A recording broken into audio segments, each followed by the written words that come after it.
ദൈവനാമത്തിന് മഹത്വമുണ്ടാകട്ടെ.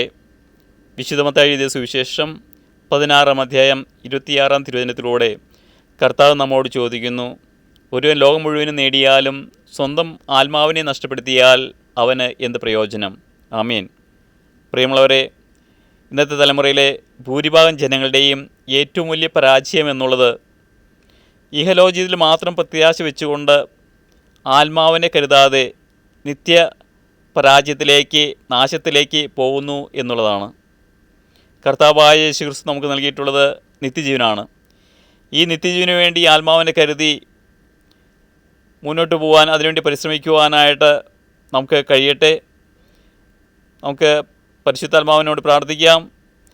പരിശുദ്ധാത്മാവായ ദൈവമേ, ഞങ്ങളുടെ സഹായനായ കർത്താവേ, അവിടുന്ന് ഞങ്ങളിൽ കടന്നു വരണമേ. നിത്യജീവനെക്കുറിച്ചുള്ള വലിയ ബോധ്യം നൽകിക്കൊണ്ട് അതിനുവേണ്ടി പരിശ്രമിക്കുവാനായിട്ട്, അതിനുവേണ്ടി ജീവിതത്തിൽ പ്രത്യാശ വയ്ക്കുവാനായിട്ട് ഞങ്ങളെ ഓരോ മക്കളെയും അവിടുന്ന് അഭിഷേകം ചെയ്യണമേ. ആത്മാവിനാൽ നിറയ്ക്കണമേ, ശക്തിപ്പെടുത്തണമേ. നിത്യം പിതാവിനും പുത്രനും പരിശുദ്ധാത്മാവിനും സ്തുതി. ആമേൻ.